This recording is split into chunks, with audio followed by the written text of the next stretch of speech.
제가 신대원에 들어가서 첫 체프를 드릴 때 한 교수님의 추모 영상이 나왔습니다. 그 교수님의 이름은 안성모 교수님이셨습니다. 그리고 그분이 남긴 일기를 묶어서 책을 만들었는데 그 책의 제목이 바로 욥을 위한 변명이었습니다. 그 책에서 이제 교수님이 남기신 마지막 일기는 이런 내용이었습니다. 저녁은 삼겹살을 맛있게 먹었다. 취침 전 약을 먹고 자야겠다. 오늘 주일인데 교회를 가지 못하였다. 이 일기를 쓰시고 교수님은 그 다음 주에 돌아가셨습니다.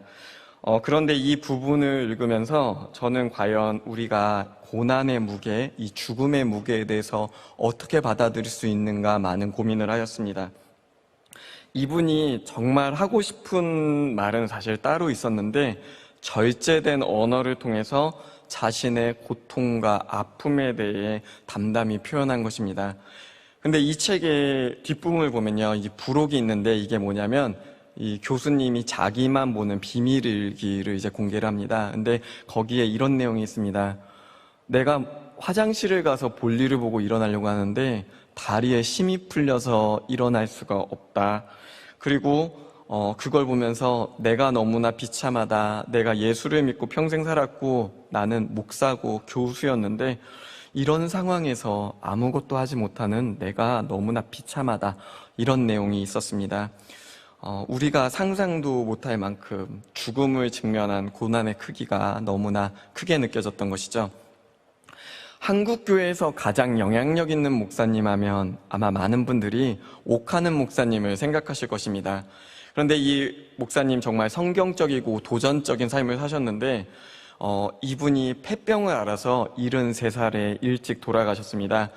그리고 시한부로 이제 투병 생활할 때 아드님을 붙잡고 이런 말씀하셨다고 합니다. 내가 그 고통에 대해 뭘 안다고 그렇게 고난에 대한 말씀을 함부로 전했을까? 사실 고난은요, 우리 생활에 굉장히 밀접한 문제입니다. 우리 생활의 요소 가운데 그대로 드러나는 것이기 때문입니다. 그래서 우리는 누구도 이 고난의 문제에 대해 쉽게 얘기할 수 없습니다. 왜냐? 실제로 겪으니까. 그 크기는요, 직접 겪어보는 사람들만 압니다. 누가 알겠습니까? 내가 옆에서 나도 겪어봤어요, 나도 알아요 라고 말해 볼 수도 있겠지만요, 아닙니다. 다릅니다. 고난의 무게는 다 달라요. 처한 상황마다, 개개인마다 느끼는 무게가 실제로 다릅니다. 오늘 본문 말씀 2절에서 3절 말씀 우리가 함께 합독하기 원합니다. 2절에서 3절입니다. 나의 괴로움을 달아보며 나의 파멸을 저울 위에 모두 놓을 수 있다면 바다의 모래보다도 무거울 것이라. 그러므로 나의 말이 경솔하였구나. 오늘 말씀을 보면요, 욥이 고난의 무게를 바다의 모래보다 무겁다라고 말하지 않습니까? 이 물에 젖은 모래를요, 이제 삽으로 한번 퍼보신 분들 제법 있을 겁니다. 굉장히 무겁죠. 그런데 이 바다의 모래보다 무겁다. 그러니까 욥이 나의 고난의 무게를 생각해 봤는데 바다의 모든 모래보다도 무거울 정도로 너무나 힘들게 느껴진다는 것입니다. 그런데 욥이 왜 이런 말을 했는고 하니 엘리바스가 와서 앞에서 욥에게 한 말 때문입니다. 대만 사람 엘리바스는 욥기 4장과 5장에 거쳐서 이런 말을 하는데요, 그 내용인즉 의인이 하나님의 은혜를 받고 악인은 망한다. 무슨 일인지 모르지만 욥, 너는 하나님께 죄를 지었음이 분명하다. 그러니 회개하고 하나님께 돌이켜 돌아와라 라고 조언을 한 것입니다. 사실 이 대만 사람 엘리바스의 말은 신학적으로는 맞는 말입니다. 하나님께서 죄인을 징계하시고 의인에게는 은혜를 주신다 한 말씀이거든요. 이거 우리가 모두 익히 들어 아는 말씀 아닙니까? 그런데 이 말씀이 오늘 욥에게는 너무나 무겁게 느껴지는 것입니다. 지금 고통의 가운데 있는 사람에게 이런 가르침은 너무나 무겁고 아프다는 것이죠. 성경을 보면요, 고난이 생기는 이유를 보통 3가지로 설명을 합니다. 그 첫 번째 입장이요, 인간이 죄 때문에 고난을 당한다는 것입니다. 고난은 죄의 결과야. 아담과 하와가 하나님의 뜻을 어기고 선악과를 따먹어서 고난이 이 땅에 들어왔어. 그러니까 고난은 하나님과 전혀 상관없는 순전한 우리 개인의 책임이야 라는 그런 입장입니다. 그죠? 지금 엘리바스가 욥에게 한 말이 바로 이겁니다. 죄의 결과야. 더 늦기 전에 빨리 회개하고 돌아와 라는 이런 입장이었습니다. 두 번째 입장이 또 있죠. 고난은 성장을 위한 것이야 라는 입장입니다. 사도 바울이 로마서 8장 17절 18절에서 얘기했습니다. 제가 읽겠습니다. 자녀이면 또한 상속자 곧 하나님의 상속자여 그리스도와 함께한 상속자니 우리가 그와 함께 영광을 받기 위하여 고난도 함께 받아야 할 것이니라. 생각하건대 현재의 고난은 장차 우리에게 나타날 영광과 비교할 수 없도다 라는 고백입니다.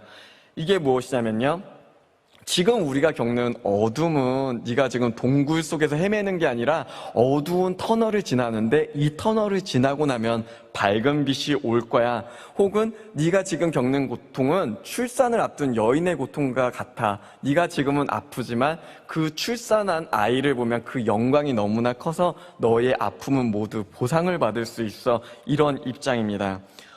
이것도 굉장히 성경적이고 우리에게 큰 희망을 줍니다. 사도 바울이 우리 핍박받는 자들에게 희망을 주며 하나님의 영광을 주기 위해서, 그것을 바라보게 하기 위해서 권면한 말씀입니다. 그런데 세 번째 입장이 또 있습니다. 이게 뭐냐면요, 진짜 불의, 악에 의해서 고난을 당하는 이들이 있다는 것입니다. 불의한 현실 때문에 고난을 당하는 사람들 가서 그냥 지나가, 너에게 더 값진 것이 있을 거야, 참아라고 얘기하는 것입니다. 문제는요, 인간에게 정말 의미 없이 악을 심어주는, 고통을 심어주는 악의 존재가 있다는 것이죠. 보통 이 악을 말할 때 세 가지를 얘기합니다. 첫 번째는 자연악. 여러분, 우리가 지금 두려워하고 있는 코로나19나 아니면은 천재지변이나 질병, 이런 부분들입니다. 그리고 두 번째로는요, 인간들이 자신의 안에서 있는 그 악을 행하는 것입니다. 이것을 도덕악이라고 합니다. 개개인의 그 이기심으로 인해서 다른 사람에게 피해를 입히는 그런 경우입니다.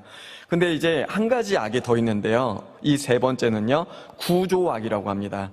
우리 죄로 물든 인간들이 죄로 만든 이 사회 구조로 인해서 피해를 입는 약자들이 있다라는 것입니다. 죄가 죄를 낳는 그런 구조인데, 그런 사회 속에서 약하기 때문에 소외받고 핍박받는 사람들이 있다는 것입니다.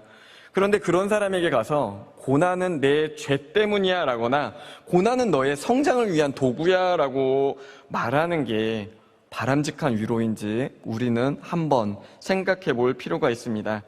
왜냐하면 이걸 참고 견디다가 계속 피해자로 끝나는 경우도 있기 때문입니다. 여러분, 우리들 성경 말씀에서 다윗에게 충성했다가 희생당한 장군 우리아의 이야기를 알고 있을 것입니다.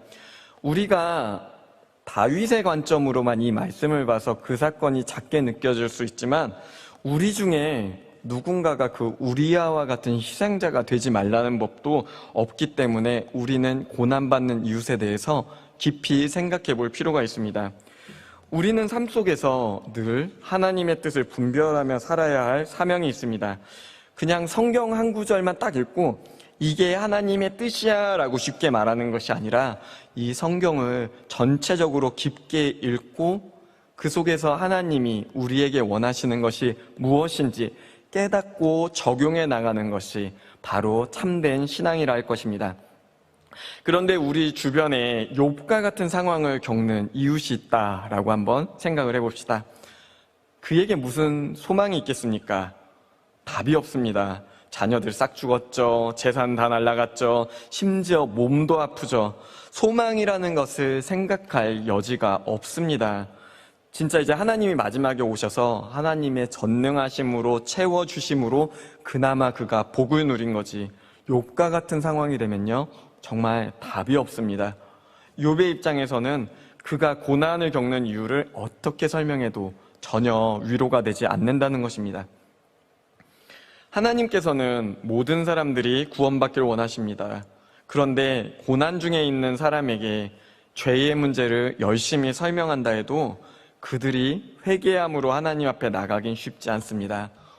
왜냐하면 지금 현실이 너무 아프기 때문이죠. 그들과 하나님의 관계가 회복되길 원한다면요, 그들에게 교리를 가르치기보다 먼저 그들의 마음을 만져주고 위로해주는 것이 필요합니다. 관계적인 공감, 소통이 필요하다는 것입니다. 냉정한 의미에서요, 진짜 영적인 사람은 그런 사람입니다. 교감하고 그의 마음을 만짐으로 하나님과 온전의 관계로 데려갈 수 있도록 이끄는 것, 이것이 보다 영적이고 본질적인 신앙의 모습일 수 있습니다. 하나님의 아들 예수님이 이 땅에 오셔서 어떤 삶을 사셨습니까? 가난한 자, 병든 자, 소외된 자들을 돌보시며 그들과 고난 가운데 함께 하시지 않았습니까? 그분은 우리를 죄와 멸망에서 구원하시기 위해 십자가에 달려 돌아가셨습니다. 우리가 고난받는 이들에게 다가가기 위해서는요, 이 온전한 모범을 보이신 예수님의 삶을 주목해야 합니다. 물론 죄의 문제, 성장을 위한 고난, 이것도 매우 중요합니다. 그런데요, 이것은요, 지금 믿음이 있는 바로 나에게 적용해야 되는 말씀입니다. 내가 하나님 앞에서 오늘 죄를 짓지는 않았나? 하나님께서 나에게 지금 주시는 이 고난을 통해서 나에게 원하시는 것이 있는가? 하지만요, 이웃에게도 그렇게 적용하시면 안 됩니다. 우리가 예수님을 닮길 원한다면 이런 아픈 이웃과 공감하고 소통하셔야 합니다. 우리는 이 고난받는 이웃을 가르치는 사람이 아니라 공감하는 사람이 되어야 합니다. 같이 웃어주고 때로는 같이 울어주고 약도 발라주고 밥도 챙겨주고 자기가 실천할 수 있는 이런 사랑을 실천하는 그런 이웃이 되어야 합니다. 물론 욥의 친구들 처음 오자마자 아무 말 없이 일주일 동안 같이 울어주었다라고 성경은 기록하고 있습니다. 이거 훌륭합니다. 하지만 지금 욥에게 필요한 게 무엇입니까? 지혜로운 말입니까? 아닙니다. 위로가 필요한 것입니다. 우리는요, 서로에게, 고난받는 이웃에게 위로자가 될 수 있어야 합니다. 찰리 채플린이라는 유명한 배우죠. 여러분 다 아실 건데요. 그분이 이런 말을 했습니다. 인생은 멀리서 보면 희극이지만 가까이서 보면 비극이다. 살다 보면 비극적인 일들이 우리 삶에 너무나 곳곳이 스며들어 있다라는 그런 뜻입니다. 그런데 이런 고난과 비극의 인생 속에 하나님께서 우리를 부르신 이유가 무엇이겠습니까? 분명 우리도 인생에 고난이 찾아옵니다. 하나님 나라에 들어가기 전에 우리 중 대부분, 아마도 거의 모든 사람은 죽음이라는 어둠의 밤을 반드시 지나야 할 것입니다. 하지만 그럼에도 우리가 주님 안에서 추구해야 할 것은 우리가 서로 소통하고 공감하고 사랑해야 한다는 것입니다. 그것이 주님께서 원하시는 우리의 나아갈 길입니다. 주님은 고통받는 자의 그 고통과 눈물을 아십니다.